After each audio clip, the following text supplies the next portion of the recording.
Hi, welcome to another episode of A Well-Designed Business. It's Power Talk Friday. If you're listening in real time, it is December 29th, 2017, and I'm in the middle of a series of 2 weeks of replay shows. These shows I've selected because I thought each and every single one of them was particularly actionable on how to, in a very concrete way, come away with a list of things that you can do to build your pipeline in 2018. There was 1,000 topics I could have gone over: branding, marketing, Facebook, ads, anything. But I decided, you know what? In 2018, first quarter, let's put some clients in that pipeline. And I really feel that every single show that I've selected for this week that we've just had and next week coming are shows where you really can sit with pen and paper and come away with some great ideas on how to do exactly that. So I hope you're enjoying the series so far. Now, today, Stephanie Chung, we're talking about sales. Okay, every single one of you is a salesperson. You need to close a sale in order to be able and have the opportunity to create the design projects that you love. So please take special care to develop your skills as a salesperson, and Stephanie Chung is the lady to help you do it. And I just want to let you know and remind you that I am doing one-on-one coaching and masterminds in 2018, and you know that sales is my love language. So if this is an area that you struggle with, do not hesitate to reach out to me, and maybe we can figure out a way that I can help you perfect your skills in this area so you can do more interior designing that you love to do. If you need some information and want to know about that, just email me at info@LuAnnNigara.com. Tell me that you're interested, and we will set up a conversation and see how I can possibly help you. Okay, so I'm going to let the show air the way it originally did. I hope that you enjoy it. I hope you have an excellent day.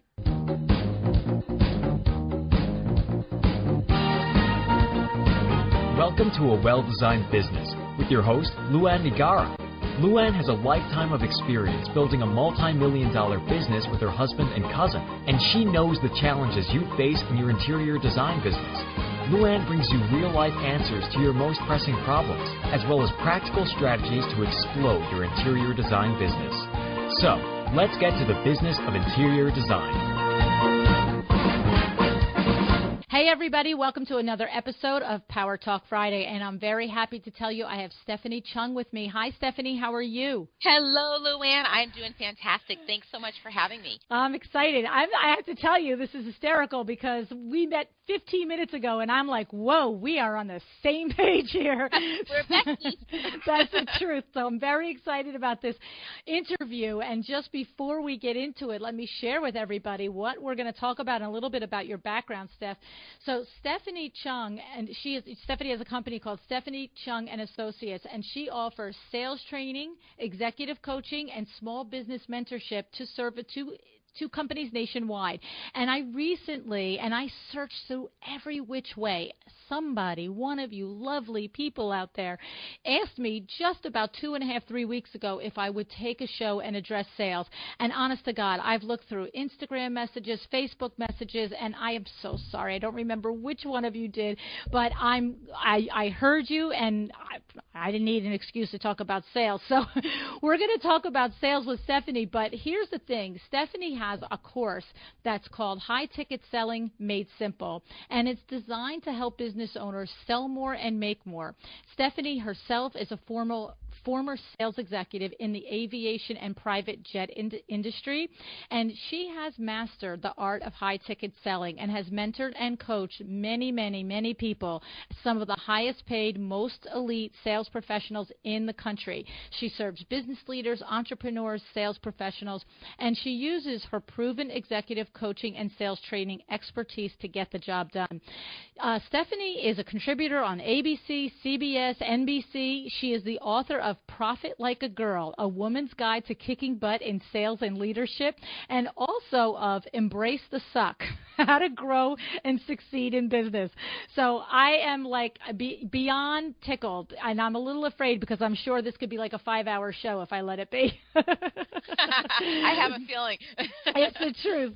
So, Steph, here's the thing. I would love to look, we're going to talk about how I feel like in sales, it doesn't matter if we are a salesperson who is like for our audience, Stephanie, we have interior designers out there that are solos or maybe with one assistant, and maybe for the first time they have an opportunity to quote and bid a project that might be a full bathroom renovation, which could be a $10,000 or $20,000 project, right? But then we also have designers listening that are looking to go from their wheelhouse of doing full kitchens and full bathrooms, and they have that pretty down pat, but maybe they want to move into the luxury high-end design build where their projects now are $250,000, $300,000, $500,000. And in my way of thinking with sales, it doesn't matter if I'm trying to go from selling something from 500 to 1,000 out of my wheelhouse,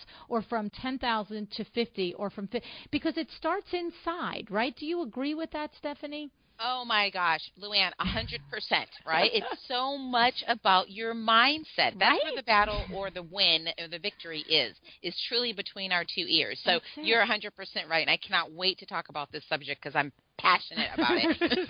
I know, it's going to be a little nuts. I'm a little afraid for everybody. So like it starts with, look, I feel like for me, it's knowing yourself, knowing your product, right? Like you get us started. Let you show us, and that you show us what you know about it. So there's a couple of things. The first one is you're 100% right. When we think about whether you're selling, it doesn't matter, right? It really doesn't matter about the ticket item amount, right? Or the gig amount. It really all comes down to your version of your own self-worth. That's really what it comes down to. So your financial beliefs play a role in the entire equation, and your financial beliefs, we all have them.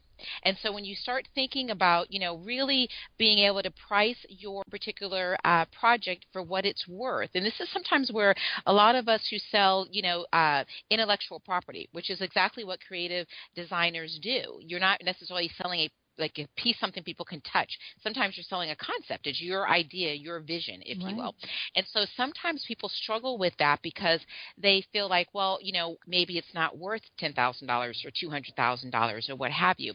And that has less to do about the project and the concept. It has more to do about yourself and your mindset and your financial beliefs and your self-worth and your sales confidence and your self-confidence. So I always love to start there. And if you're okay with it, let's kind of dig into that portion. Definitely. I think will be a great setup for your listeners for some of the other things we're going to talk about. So let's first talk about financial self-worth. When we are all brought up, and all of us have them, right? So what we have to do is make sure in a sales process, in a sales conversation, we never let our own financial beliefs creep into the conversation. Right. So I'll give you an example. If you grew up like I did, right? I was a military brat, so you're not going to find rich military brats, okay? They're not living in McMansions on base, right? Exactly. So I grew up around always hearing, turn those lights off, right? Money doesn't grow on trees, or, eat everything on your plate. There's kids starving, whatever. Did we grow up in the same house? Exactly. It should be a different country every night, right? So you were really brought up with hearing about money from a scarcity perspective versus an abundance perspective. So what does that mean? Well, fast forward, now all of a sudden we're grown adults and we're selling, design services and whatnot. And before you know it, those kind of little subconscious pieces of thinking can start to creep in at the most in op time, right? Right. Like the truth. Ever come in. So really what we want to do is when we think of our, self-worth, our financial worth, we really want to have a mindset of a couple of things. One, if you're trying to attract A-list customers, right? No one wants the customers that can't afford your service. Mm-hmm. So the customers that you're trying to work with, they want to work with who they deem is the best. Right. Which means that we have to see ourselves as the best first. If we can't believe it, nobody else will, or should they? They really shouldn't expect. If we don't see it, why would they see it, right? Right. To have the mindset that and how you feel like you know your best is you know your stuff and you stand behind your product, your service, what have you. So understanding how you view money is really important so that you make sure it never comes into the conversation. So I always tell people, if you're working with a client and, based on how they've kind of laid out what they expect for that particular room, when you've, kind of plotted out what you think based on their needs, what you think this is going to entail, then be okay with, you've already most likely asked about their budget. Sometimes they know, sometimes they don't know. But whatever you've created, be prepared to stand behind what it is that you recommend and the price that it's going to cost you versus bringing that price down. A lot of times people will think, oh, well, I'm going to price it and really it should be $10,000, but I just don't think they're going to be ready for it. So I'm going to come in at, at $6,500 or $8,000. It's like, no, right? Right. Well, let the client make that decision, because the minute you say, I'm going to put it at $6,500 or $7,500 or whatever, then now that's all about you. It's no longer about the buyer in front of you. Right. And that's the biggest discipline that any of us can have in sales, is to know that it's not about us. It's always about the buyer in front of us. What do they need? And let me give them that. It doesn't matter how I was brought up or how I see money. And to be honest with you, LuAnn, I struggled with this on the front end when I first got into the private jet community, because I would go into these homes. I mean, oh my God. Oh, I can imagine the clients for private jets are also not. I'm looking at the help's house going, that's a bigger house than mine, exactly, right? Exactly. But you do have to come to grips that, it's not about that. It's about what do you need. And if you're an expert in your space, which if you weren't, they wouldn't be meeting with you in the first place, then, that's your time to really show your expertise. And that comes with having a mindset of, I'm really good at what I do. So let me ask you a couple questions about that, because interestingly, I did grow up very much the same way. I mean, I can hear my dad, money doesn't grow on trees, and exactly that, turn off that light, and who left this light on, and all that stuff, right?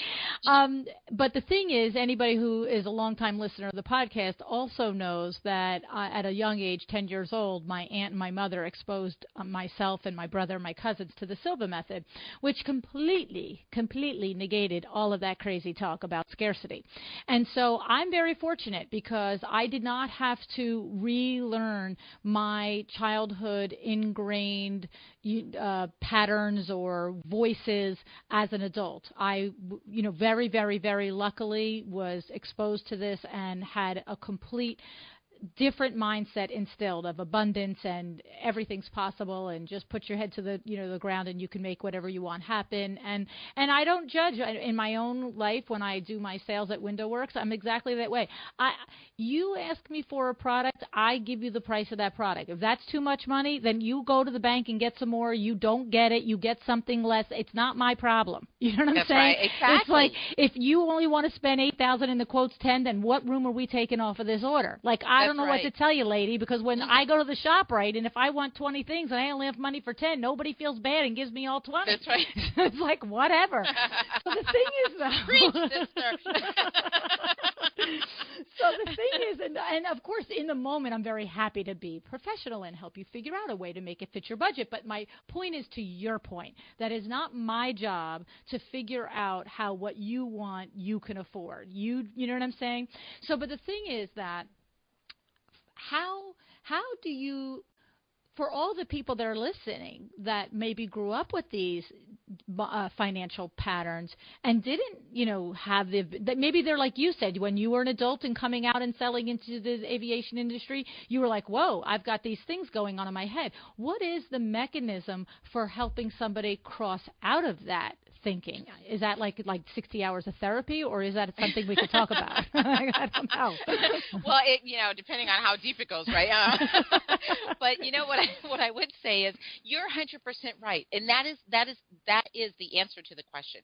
The very first thing that everyone has to come to grips with is, it really is not my concern how much you can afford. Right. Right. That's not my concern. And so if you come from that perspective, which is, I'm going to listen to what it is, Mr. Buyer, that you need. And then from there, because here's the thing, 87% of all conversations from a sales perspective, people have already done their research, right? They've looked you up online or on Facebook, or they've asked their friends, hey, I'm thinking about, redesigning my house, and, do you know of any good designers? I mean, they've done their research. Right. So by the time they actually take the time, because LuAnn, let's think about it. You and I were talking about our day earlier before we went on air. Everybody's busy, right? We're all just grinding it out, So none of us really have time to just chit-chat with people. So what I want everyone to always remember is by the time they agree to either take a phone call with you or allow you to come over or meet you for coffee or any of that stuff, when people agree to do that, it's because they've already done a good portion of research already about you, or at least about the service that you provide, or they have a need somewhere. And so that's why they're taking time out of their extremely busy day to sit and listen to hear what it is that maybe you can help them with. So that's the first thing. Okay, can I just say something in there? And so would you agree then if I accept the premise that people have a really good idea of you before they actually make the phone call to call you. Okay, I agree. As a consumer, I agree with that premise, and as a person who owns a business and has interactions, I agree with that premise. So what I would say then there is what you're putting out in the world for that consumer to find, does it look at the price point that you want to be swimming in, right? Oh, you have just gone down a whole different road, and right. I don't have to go there with you. Okay, so we're not going to divert down there, but we're just going to say, let's just make a little note right here that if you are looking to do $50,000 kitchens, but your website has, $20,000 or $10,000 kitchen pictures on there, then that's why every time you go into a project and it's like, oh, they don't have the money again. Okay, so so I'm just going to say that we're not actually, because we do a lot of discussion on the show about branding and about positioning and all of that stuff. So you have way more other things to share with us, but I just want to say right there, if you have ever missed that message going along all these past episodes, brakes on and, analyze if your presentation to the world, to those 87% people who have already done that research on you, aligns with the sales and the products and the design that you want to do. And if it doesn't, that's, you can just like put this podcast on hold, go do that and come back to this, tomorrow, right? I love that. I love that. And you're right. Your digital blueprint must match and that comes down to branding and consistency in your brand and so on and so forth. And so absolutely, your digital footprint has got to be solid. Okay. And here's the thing, it is, when we think of businesses, here are the stats. Every single minute of every single day in this country, a small business closes. So that's per Bloomberg. We lose over 1,500 small businesses every single day. What does that mean? It means you got to have your stuff together. Yes. It means that your digital footprint needs to represent you, your brand, your message, your tonality. All that stuff matters. So I'm shocked when I see, let's say, people may not have a website. All they have is Facebook. And, and then the Facebook business and personal stuff is blended, right? And we all have that crazy uncle that shouldn't be on there, talking about stuff, right? so you just have to be really mindful that if you're running a business, then run the business with excellence. Right. And that means that you have to know some of the basics of how business runs. But marketing and branding is a piece of that. Right. And so absolutely, you're 100% right. That's really where it starts. So then let's go past that, because let's make an assumption that we have that aligned, and now we're trying to get over our own issues with the money. And so you were going on and explaining to us, when I asked you that, okay, so they don't have the benefit of being raised by my mother and my aunt, and getting over their money nonsense. Are there a couple of things that we can share with people? Yes. Yeah, absolutely. So the very first thing is, first, just to recap, people are super busy. If they're going to meet with you, it's because they've already done some research and they feel already that you're going to be worth their time. Okay, so that's the first thing. Right. Second part of it is now and I'm going to use the word we salespeople, because no matter if you're an entrepreneur, you are first a salesperson, then whatever business you run is secondary, right? So for the sake of this conversation, I'm going to just use we salespeople. That's it. Then when we're having that meeting or that conversation with our prospective buyer, really what they care about, and this is how I want people to always approach the conversation, they do not care about you or the service you provide. They don't care about any of that stuff. Your product, what your degrees are, they don't care. What they care about is how can your product or service help make my life, my job easier. That's all they care about. Right. And so when we're spending time with them, we have to approach it from that angle. Okay, so that's the second part of the equation. Now, how do you then, because if we weren't raised by your mom and your aunt, how do we then get past the financial belief part? Well, if you do the first two things right, you're already halfway there, because now it's just a matter of knowing how to ask the right questions to really understand what it is that people need. So I would say don't ask the surface questions that everybody else is asking. Ask the questions that get a little bit deeper and deeper, because many times what's going to separate you from your competition is most of your competition is going to ask the same basic questions based on the industry that they're in. What you want to do is you want to start asking those questions that really dig a little bit deeper, because remember, sometimes the buyer can't articulate exactly what they need, and which is a challenge for us, right? But our job is to actually keep asking the questions until we're all clear on what it is that they need. We need to be clear, because how do we quote it if we don't know for sure? But they also, we need to force it so they become clear so we can meet the expectation. So that's the first thing, right? Or I guess the third thing.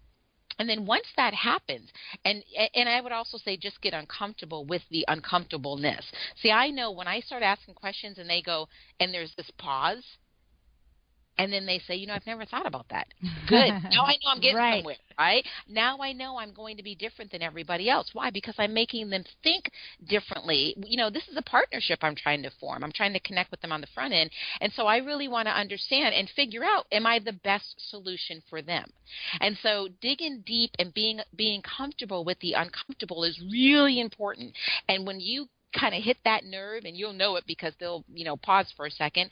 Don't feel that pause. A lot of people hate silence. Start feeling it, right? I know. Don't feel it. Just let that weird, it will feel like an eternity before they speak. But right. It's the truth. It's the best.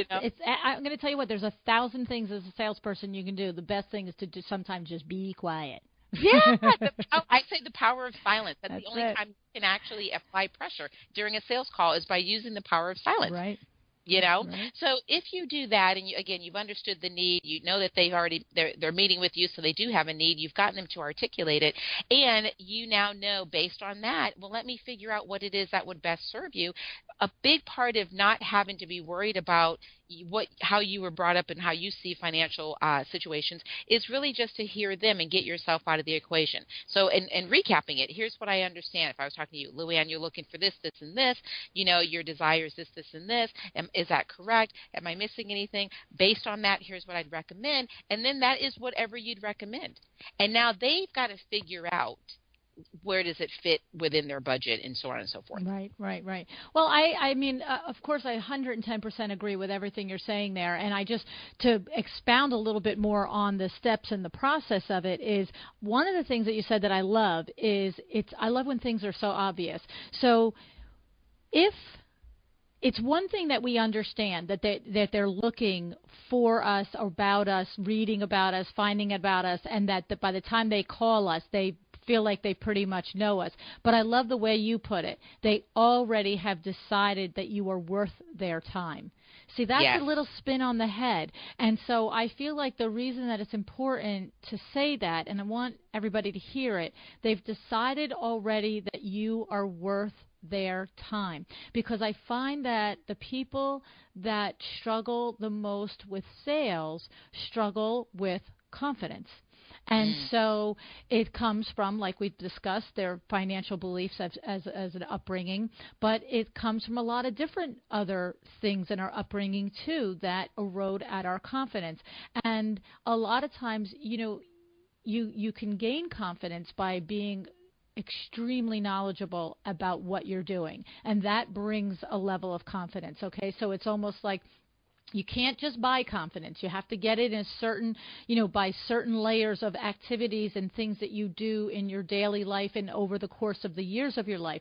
But one of those things that's very tangible and easy to do is to keep being the very best that you can be at what you do. And then that translates to a level of confidence.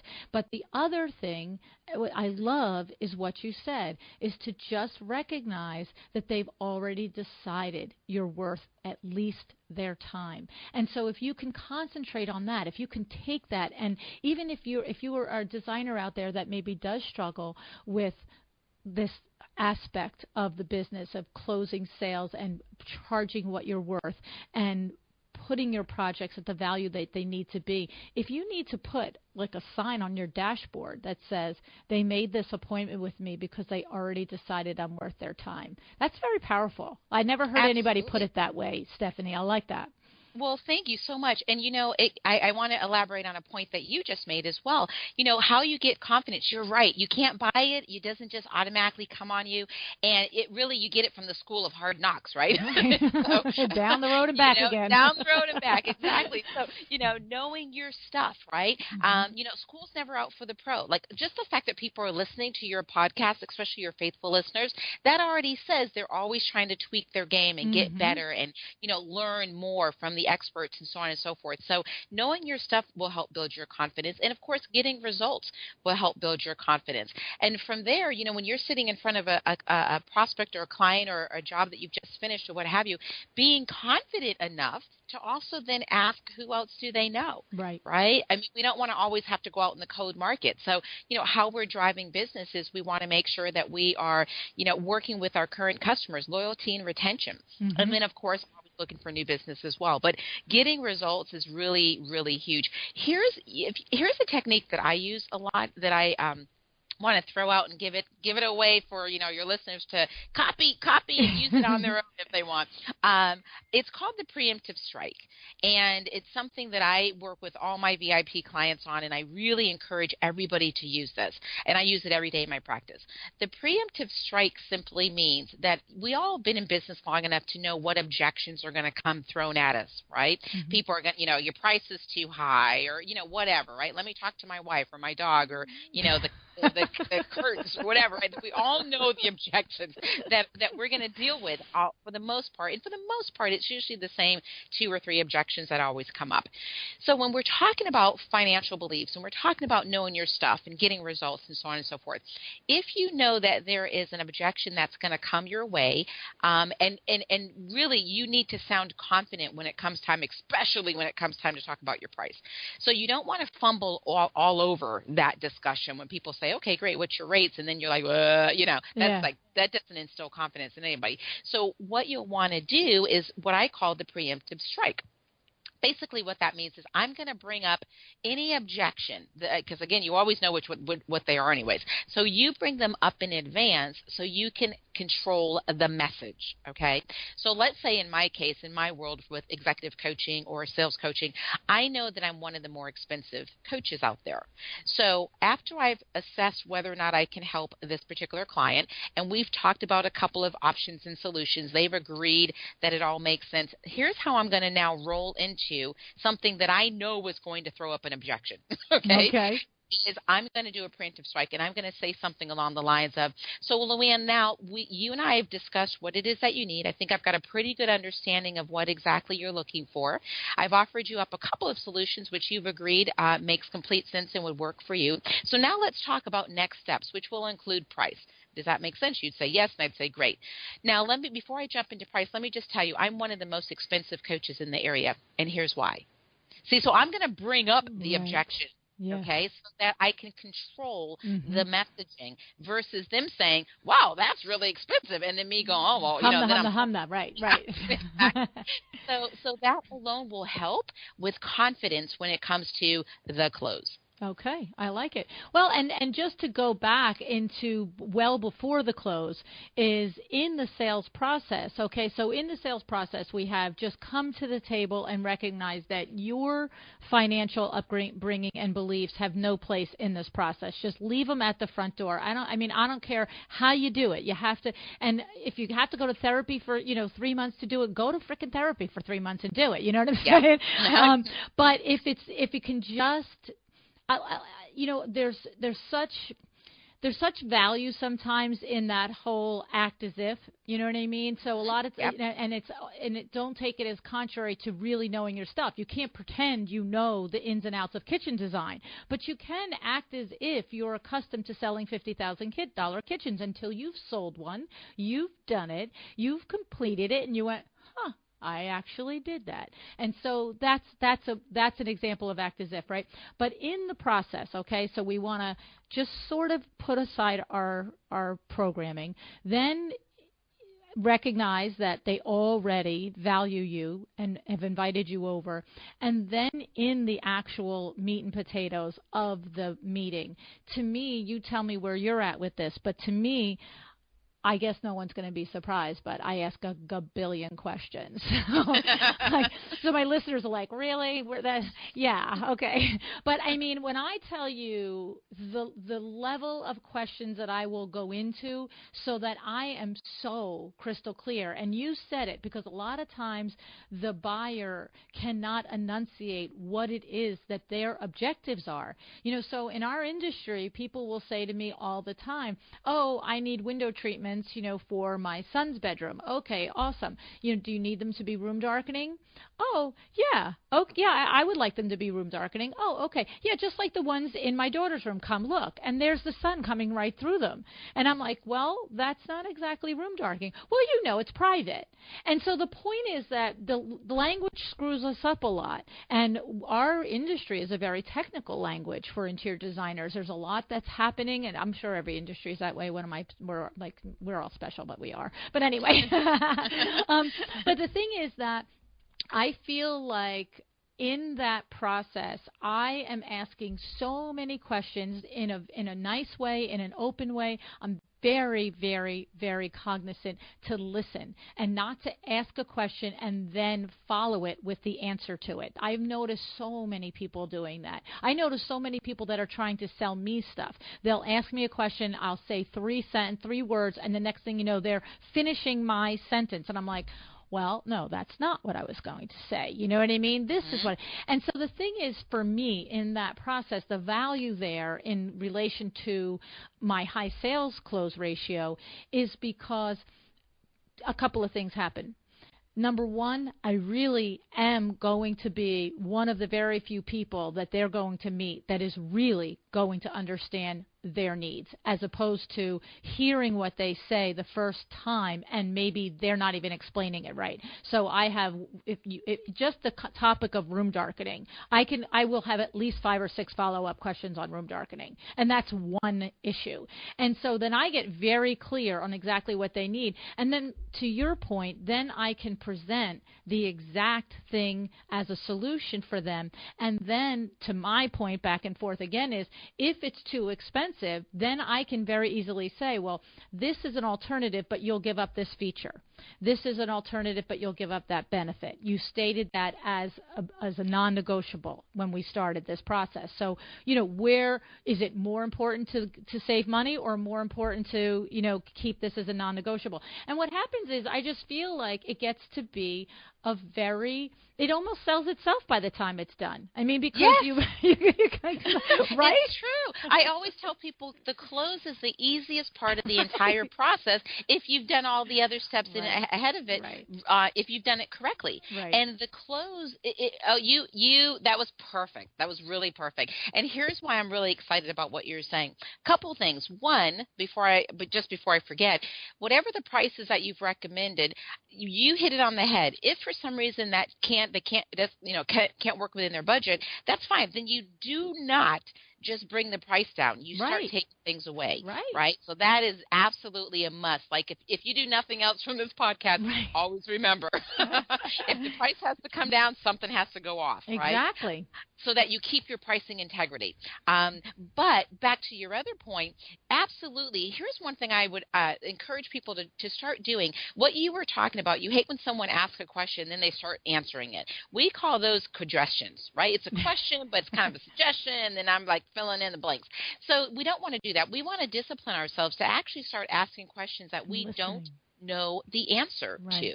Right. And listening too, because sometimes what I find is if I will just truly listen, they will keep teaching you how to close them. They will keep expressing all of because like to your point, what you have to do, they don't care about you. They want to know how you're going to solve their problem. And if you give them the opportunity to answer questions fully without interrupting them and letting them express, or then just prodding them as they finish speaking about more details or to press them for more clarity, they will teach you exactly what you need to make you the person to solve their problem.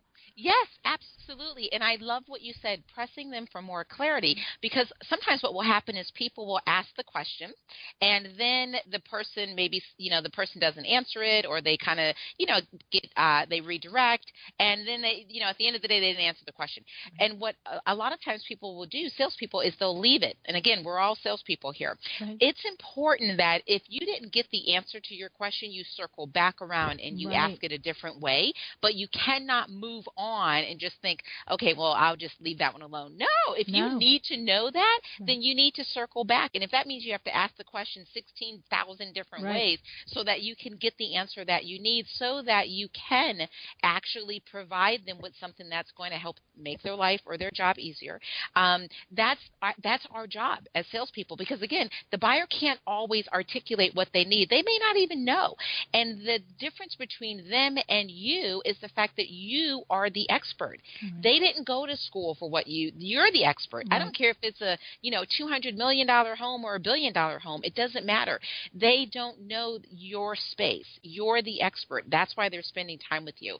And with that, they're expecting you to actually ask the questions, challenge their thought process, help them get clarity, so on and so forth. And that's what really effective questioning does. Yeah. I love it. I love that whole process of it. I love the discovery process of it. I love really feeling fully able to create the solution that they're looking for, because that's the most successful project. If I have done enough, and I have different conversations with people, and a typical thing that could happen is I've done my due diligence on the first appointment and this and that and the other thing, and then something will arise in maybe, we're trying to, you go back, you give the quote, you come back, there's more questions or whatever, and every once in a while something will arise in that second conversation. I'll be like, that's sort of contradictory to the information that I got the first time. And if it's critical, if it's a $15,000, $20,000 window treatment, like, I would need to know now, you know what I mean? Yeah. And so I will very often say, I'd like to come back. Can we just come back? I want to go over. And they'll be like, well, I just want to give you my credit card and get going. I'll definitely take a credit card, believe me. But, like, can I come back? And I've heard myself say, I would rather do 3 appointments on the front end to make sure that I completely understand what you want to have out of this project than 3 appointments after it's delivered to explain how I didn't get what you wanted on this project delivered. You know what I mean? Yes, exactly. Like, let's do it all before I create your custom window treatments. Thank you very much. Well, time is money, right? So I'd rather spend the time on the front end to get it right, so I don't have to deal with it on the back end. Yes, and it's like, and it's just because and there's times too from the question process that you might discover that you are not the person for the solution for this client. Yes. Right? That's the other really great part of a nice question process. And I find that too. Every once in a while, I have conversations with designers that will relay how they feel like in the initial phone call, they've made it very clear on the parameters of what the first consultation can be expected. And of course, Stephanie, our designers are all over the board on this. Some designers do not charge for the initial consultation. Some designers do, and it's $100. Some designers do, and it's $800.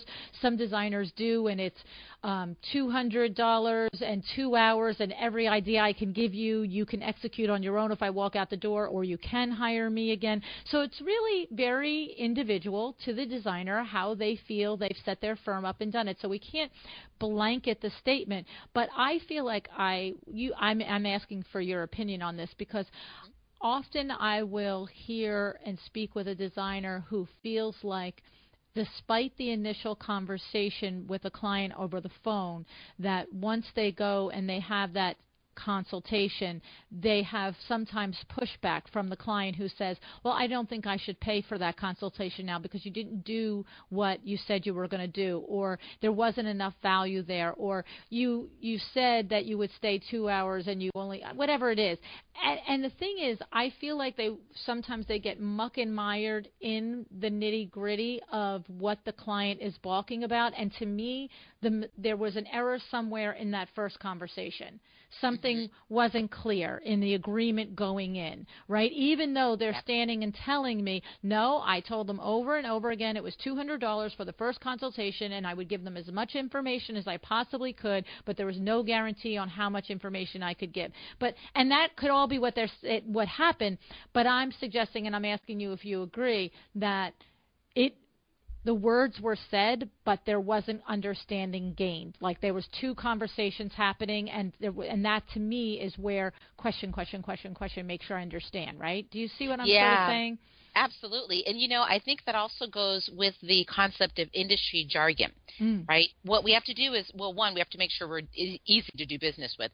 And part of that is being able to communicate. Sometimes we are so focused because we're so around our industry that we end up speaking our industry terms, right?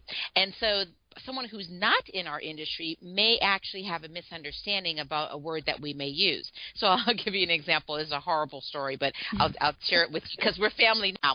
Right. Clearly. So I desperately had to have my hair done, and my grays were popping out, and I had a speaking gig to do, and I was like, I got to and my hairdresser was, on vacation. And so I needed to go get my color. So there was a hair salon right near where I lived. I'd never gone there before, which was like big mistake number one. So I called and I said, listen, I need to get my hair colored. My grays are coming in, and can I just get a touch-up? She says, sure. She says, what color is your hair? She's never seen me before. I said, well, it's kind of like a brownish, like a copper color, right? So she goes, okay. So I get there, and, I'm desperate. I'm like, I got to get this done today, right? So I get in there, and she puts this color on my hair. And as I am sitting there in the sink, it's dry, it's wet, so she's getting ready to, dry it and all that stuff. LuAnn, it was like this hot pink, like, I don't even know, maybe it was red, maybe it was maroon. I don't even know what color it was. It was whatever color copper meant to her, right? All I know is my sister-in-law looked at my hair and she goes, whoa. You're going on stage with that thing? Yeah, exactly. So, and that's so not me, right? I'm not that fun and edgy. And so I remember just sitting there looking mortified because, here I am, a grown 50-year-old with like this pink maroon, hair. And so I'm like, oh my gosh. And now here's the thing. She said to me, well, you said your color was copper. Now, the fact of the matter is I'm not a beautician. Right. I was just using that as Wasn't she looking at you? Yeah, exactly. She goes, well, when you first walked in, that was the color. I was like, are you kidding? Like, it is not the color, okay? But here's my whole point. In her world, if someone says copper and she's talking to another beautician and they all use the same color line, then copper it's very clear, right? I didn't know any of those details. All I know was I was using just my own, conversation based on my limited viewpoint of beauty salon stuff. So with that in mind, I always want to just caution people that when we're talking to people who are not part of the industry, you're better off saying it and reconfirming it different ways to make sure everybody's clear. Exactly. Right? I mean, that's exactly right, because in that same situation, that's sort of what I was trying to express by asking 15 questions about what does room darkening mean to you? Because if you walk through the door and I was a beautician and you told me copper, I would think, well, that's not copper hair. But I wouldn't just go, okay, let's give her copper.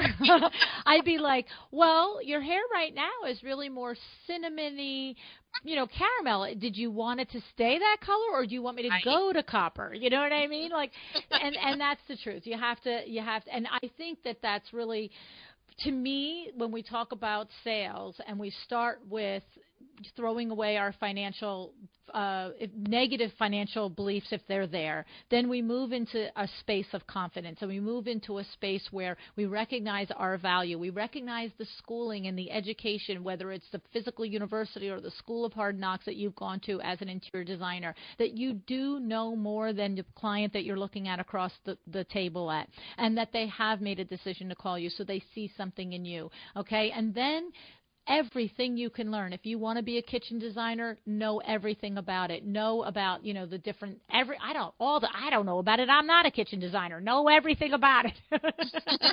Exactly.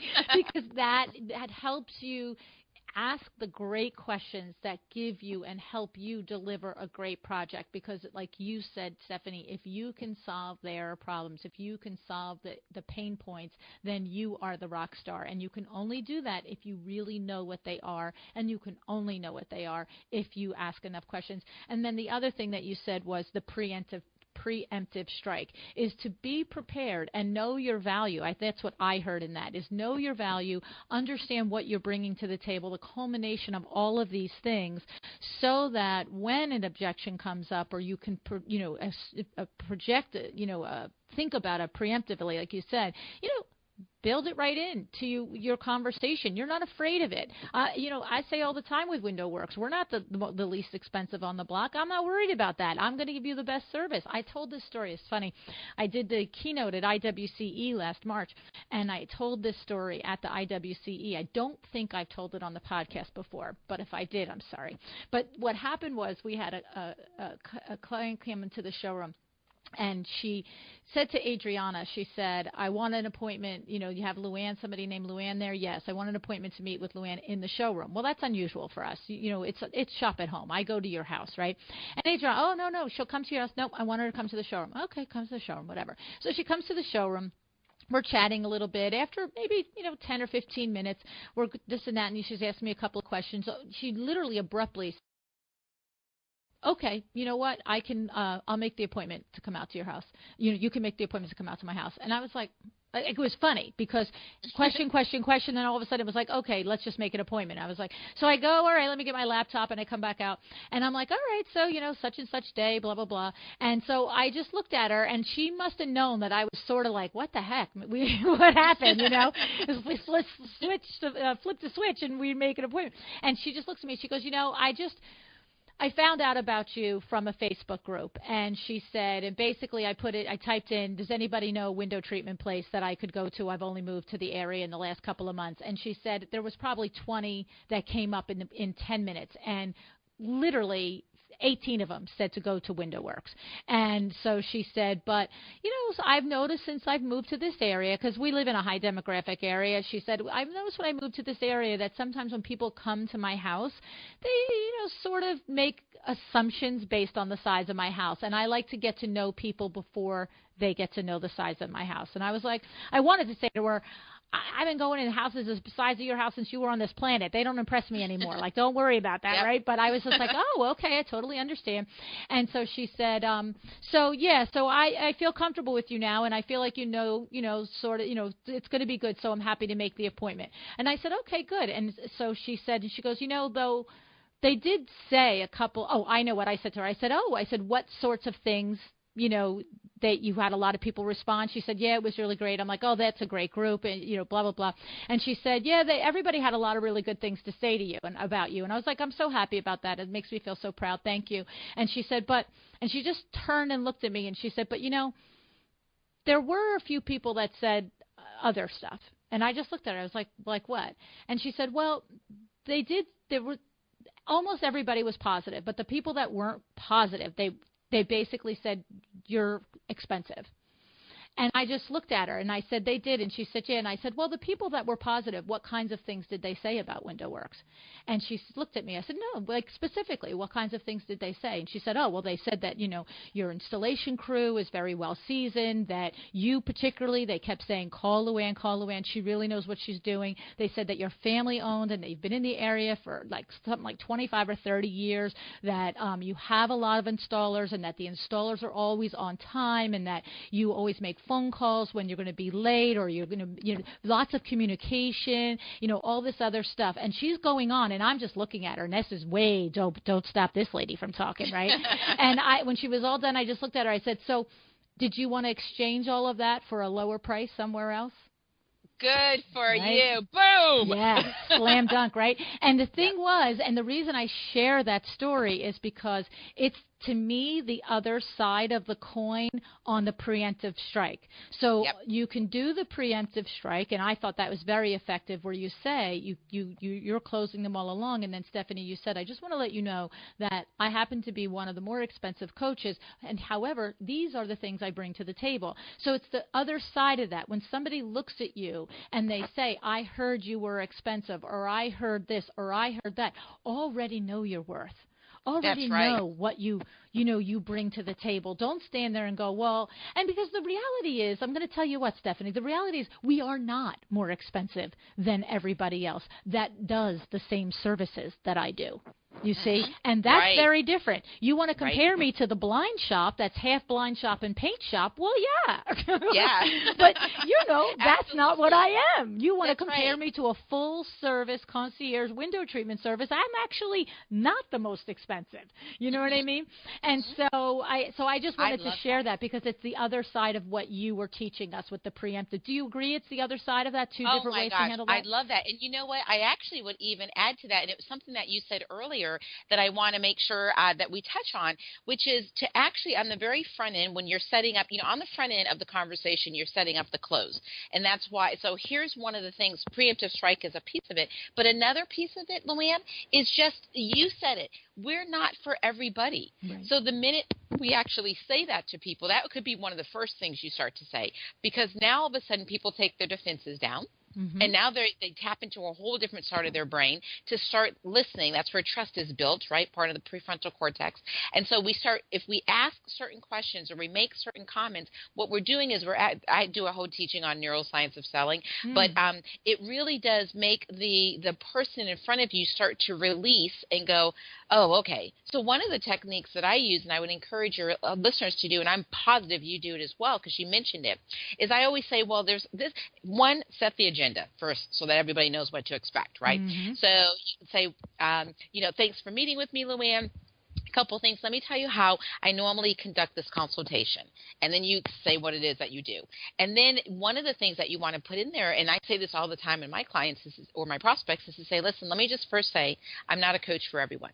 Right. Now, the minute I say that, you're going to automatically be like, oh, okay, oof, So, right? So because now you don't feel like I'm going to, try to sell you or close you on something. Right. So then what I would say is, I'm not a coach for everyone. So my job today is to listen to what you need. And then once I have a really good understanding about what you need, if I can help you, we'll talk about next steps. If I don't believe that I'm the best coach for you, then I'm going to recommend something else or someone else. Would that be all right? I love it. Right? Now, I love it. It changes everything. It does. And yeah, so we don't have to be all things to all people. You're better off niching yourself out, and that way you're working in your sweet spot. You're working with your ideal kind of clients, people that bring you energy versus suck the life out of you, right? and then, of course, your price then lines up to all of that. They've had a great experience. You've had a great experience. Everybody wins. There's so much that happens on the front end. So I agree 100% with you. Sometimes the best product for them is really not your product or service. It's someone else's. It's so true. And you know what? That it all comes, the whole culmination of everything, all the different things along the way to get you to that place. Because if you have done all the other hard work of putting aside your bad programming, you have done the hard work of becoming the expert that in every aspect of what you're doing, and you wear that and you own that, and that instills confidence in you. And then you've asked all your questions so that you truly understand what is the best way you can serve that client and what's going to be the best project from them, what they really need. And then you really do enunciate your value and what you can bring to the table. If it's not for them, it just doesn't matter now. You're just, it's not a strike against you. It's not like, oh my God, I didn't get the project. It's like, whatever, move on. She's not mine, I'm not hers. I'll go get the next one. Right? I mean, yes. It's so I think that it's very, like you said, and I want to sort of wrap it up with this. What you said is that every single business owner is a salesperson. And so I think a lot of times sales and sales training, it gets it can get a bad rap, like, car salesman techniques, and all this crap. And the truth of the matter is the best salespeople are people that you don't feel like are selling you. Because you know what? I don't feel like I'm ever selling anybody. I always feel like I'm getting to what is their problem so I can solve it. And so when you really come at it that way, and of course you have to have this arsenal of other things in your back pocket. You have to have your knowledge, your expertise, your confidence. But if you ultimately do think of sales in that way, then it's not a dirty word, it's not a bad word, and you should actively go out and get coaching or get help or read books or listen to podcasts that focus on it more often, because it is critical to the life of your business. You are selling every single day. Absolutely. I love that. And you're right. With no sales, you have no business, period. So you can't put your head in the sand and say, I'm just not good at it. I just don't like it. Well, you got to figure it out. You got to get some kind of help to get over that, because if you want a long-standing, profitable business, you will have to sell. Right. And the reality is that there could be a designer out there listening who really is just like, right, you're not convincing me. I'm never going to want to sell. I don't like selling it. I just wish it would just come easier or whatever. And the fact is, what I would say in that case is maybe you are really better off and would be so much more fulfilled working for another firm. You know what I mean? Because the rainmaker is generally the principal. So if you don't like being a rainmaker, if you love designing and you're a solo and you're struggling to fill the pipeline, and you know that it's not any of the other things that we talk about, it's not your branding, it's not your price points, it's not any of that. It really is because you just really don't want to get out of your box and sell, which is not a bad thing. I mean, we can't all be the same. There's no point in it. There's no fun in it. But if that's really what's stopping you from being successful, but the rest of it is joyful, then stand in the space of being happy to work for somebody else and let them rainmake and design all day, right, Steph? Yes, absolutely. There's no shame in that. Right. There really isn't. Not everybody, needs to run a business, right? So, I completely agree. And this is, kind of a witness test, right? If you used to work somewhere else and you made more money, plus you had health insurance, right? and you got able to work, have the weekends off or whatever, then now all of a sudden you're running your own business, you're barely making any money, you're, stressed out, you can't sleep, all of that because you don't have a pipeline or you don't have business coming in, then you're 100% right. Nobody starts a business to make less money than they did when they worked someplace else, right? Or work twice as long. So there's no shame in actually, it's all about what's going to get you fulfilled. Yes. And if that means working for someone else where you can, still use your gifts and talents, and make more money and, have all those things kind of taken off your plate, by all means do that. There's no shame in that whatsoever. Right. Yeah, because I just really feel like that is such a strong message that if you are not going to pony up and really recognize that is one of the biggest roles as the principal of a firm is to be the rainmaker. And if it's so against your grain, then you got to examine that. You just got to, at the very least, you got to sit down with yourself and say, okay, let me get real here for a minute. And the thing is, it might be that you still prefer to be self-employed, but then maybe you figure out a way that maybe it doesn't need to be your primary income. Maybe it is something that you do joyfully. You do 4 projects a year and they make you whatever they make you, but you have a primary income from somewhere else. It's just all we're saying is that you can't ignore it.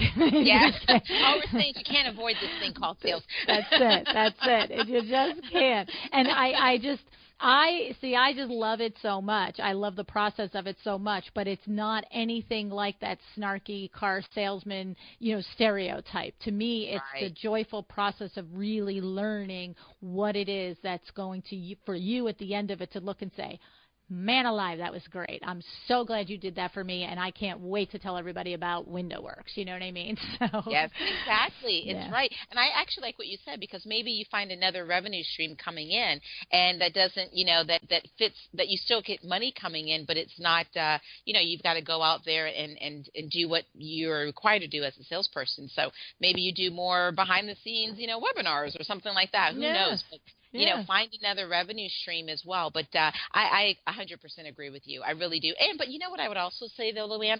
There is enough training out there and books and tapes and workshops and all kind of stuff there. If you want to become a better salesperson, there's really no excuse not to. Right, if you're motivated to be. Yep. Mm-hmm. Yeah, there's no shortage of information. It's one thing if you say, I want to become a coder, you know what I mean? It's like, okay, well, that you got to investigate where exactly you go for that. But sales, if you Google it, you've got literally gazillions of places that you can learn how to do it and just be more effective. Exactly, and that's a great place for me to ask you to share with everybody your website and the resources and services that you offer, because I know that you do have a lot of resources available to all of us. Tell us about that. Yeah. Sure. So probably one of the easiest ways to catch me is StephanieChung.com. And if you go to StephanieChung.com, I have a lot of free resources. We have videos on there. I also have a YouTube channel that, you can just get really quick tips about sales, different techniques, and some fun stuff. For all the women listeners that you have, you can download my book for completely free for your listeners. You can go to ProfitLikeAGirl.com. And the book is actually called Profit Like a Girl, A Woman's Guide to Kicking Butt in Sales and Leadership. I love it. But they can just go on to ProfitLikeAGirl.com and download it for free. And I really just created that book because at the end of the day, women and money, there's so much that we have to offer. And so I highly recommend people download that. And then the last thing I would just say is, regardless of all of that, school's never out for the pro, right? So, definitely check out the website, go to Profit Like a Girl, sign up for something, because what happens is when I do things for small business owners, I don't do workshops and masterminds very often, usually do it a couple times a year. And so when I do it, though, I always will first let my tribe be the first ones in, and then have additional space, then we'll open it up to the public. So I actually have done courses before just specifically for interior designers. High Ticket Selling Made Simple is one of them, where we talk about, if you are selling, and high ticket doesn't mean you're selling the most expensive thing. It just means you're not the cheapest in your space. Right. And so teaching the basics of how to handle objections and close deals and ask for the sale and all that in a very non-threatening, non-salesy kind of way. It's truly designed for designers that really just want to keep the deal moving, satisfy the customer, serve the customer, but not come off like that used car salesman person. So anyway. I love it. Thank you so much. I wouldn't be surprised if you get lots of people over to your website taking advantage, especially of the free download on the Profit Like a Girl. Say it again, Profit. Yep, ProfitLikeAGirl.com. I love it. That's awesome. So I'm going to have to take a look at that. But I thank you so much for coming on the show. I just think that your information is so spot on, and I just love talking about it all day long. So, but I do appreciate your time, Stephanie, and I am so certain that my listeners are going to get a great advantage from, like you said, a lot of the free resources that you have on your website. So thanks so much. Of course. Thank you so much for having me, LuAnn.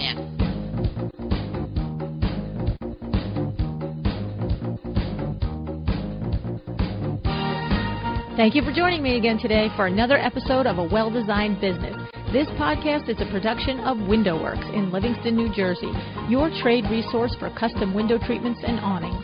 Learn more about WindowWorks at www.windowworks-nj.com. All of our music is original music by Room 2 Productions. Please contact us if you want to learn more about original music for your business or your event.